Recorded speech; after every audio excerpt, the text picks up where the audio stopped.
The locks on your door are designed to keep the world out, but they mean nothing when the person who sold you the lease already has a copy of the key. I learnt the hard way that a home is only a sanctuary if you are truly the only one living in it.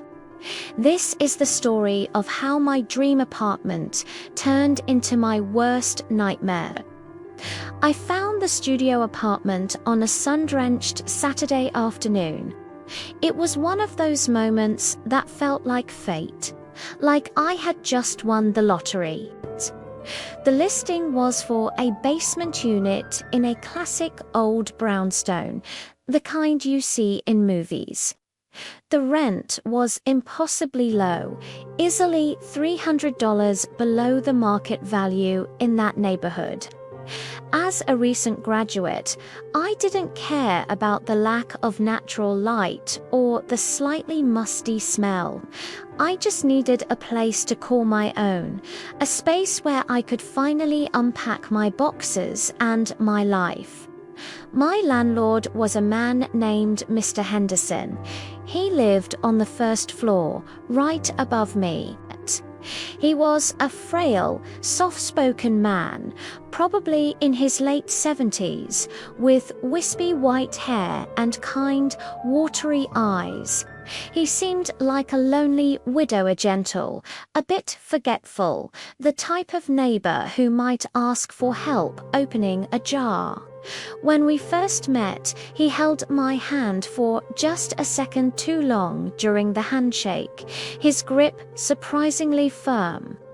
I brushed it off, dismissing the slight creepiness as the eccentricity of old age. I just saw a sweet old man and a fantastic deal on an apartment. I signed the lease without a second thought.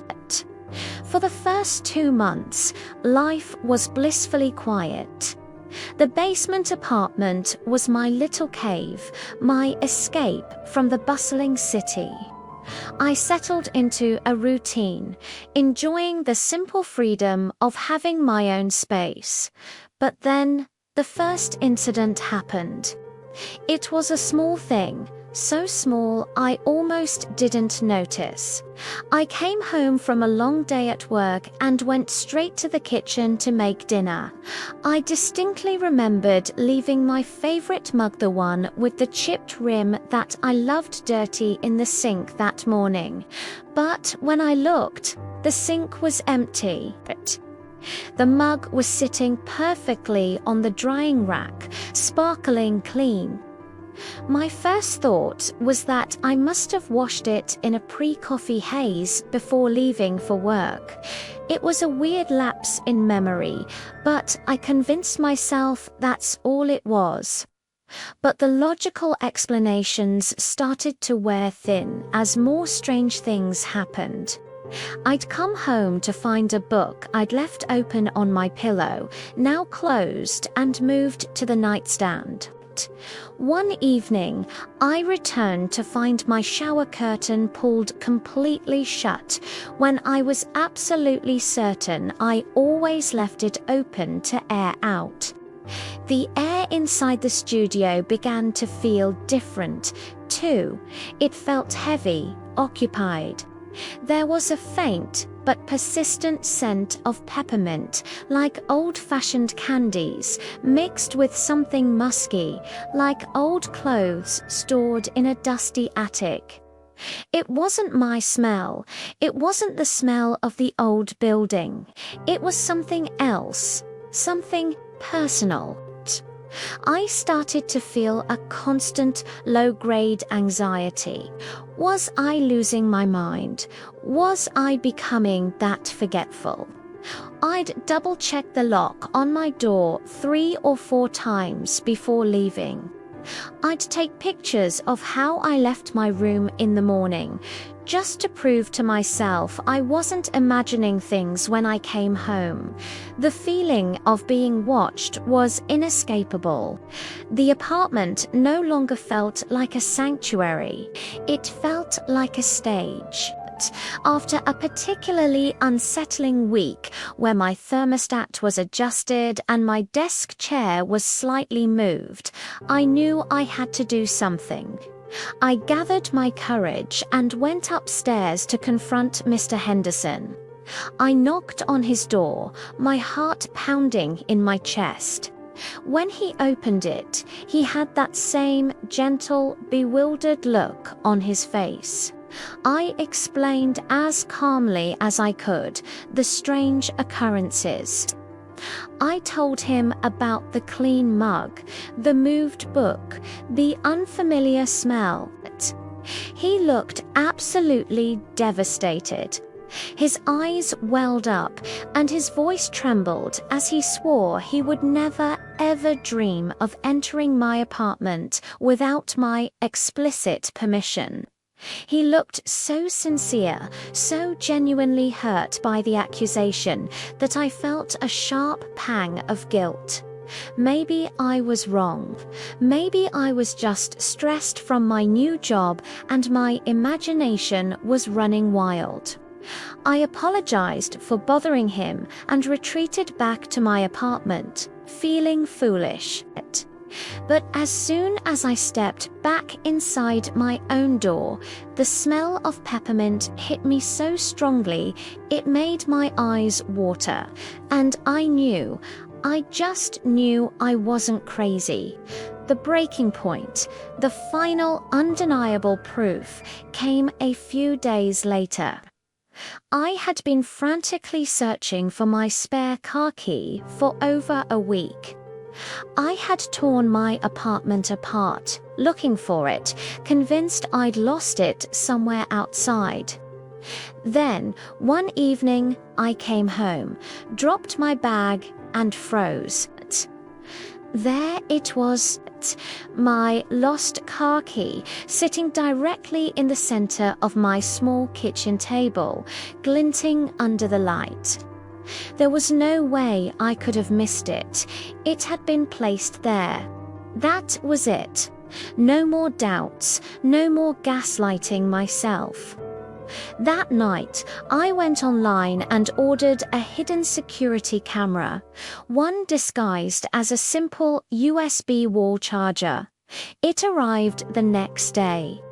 With trembling hands, I plugged it into an outlet near my front door, one that had a clear view of the entire living space. I left for work the next morning with a knot of dread and anticipation in my stomach. When I got home that evening, I didn't even take my coat off. I went straight to the outlet, pulled the charger from the wall, and took out the micro SD card. My hands were shaking so badly I could barely get it into my laptop. I clicked on the video file and hit play. The timestamp read 10:42 a.m. The first thing I heard was the faint, unmistakable sound of a key turning in the lock. My door slowly creaked open, and Mr. Henderson stepped inside.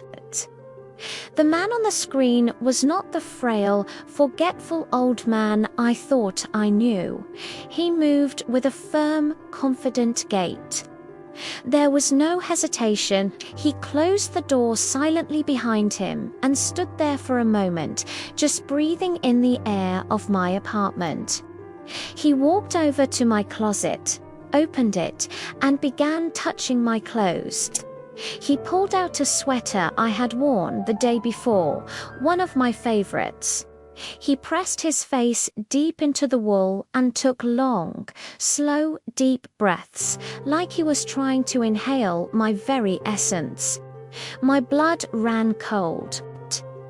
Then he walked over to my bed. He carefully pulled back the covers, lay down on my side of the mattress, and just stayed there. He stared up at the ceiling for 30 minutes, unmoving. What was he thinking? What was he doing? The violation felt so profound it was physical.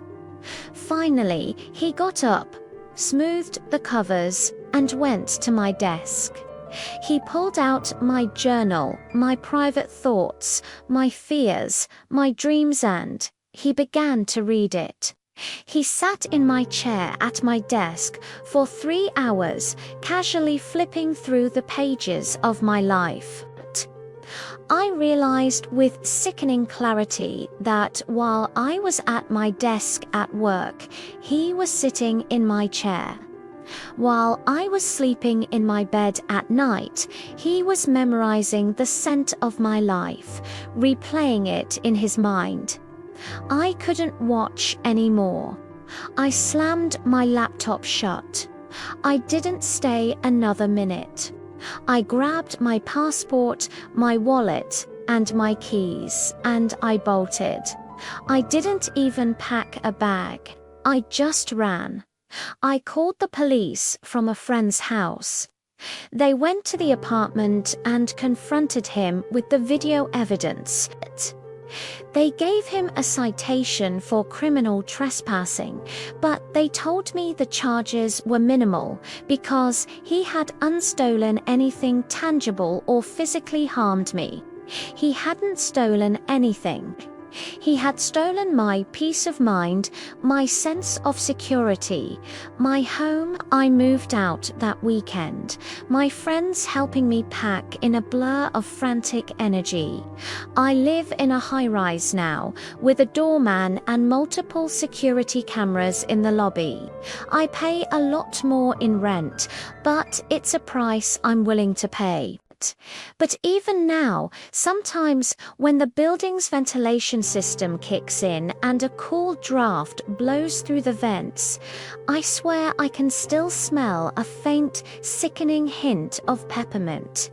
And I'm right back in that basement, feeling like I'm not alone. Thanks for listening to my story. If you have a creepy story of your own, I'd love to hear it in the comments. And don't forget to subscribe for more true stories. Stay safe out there.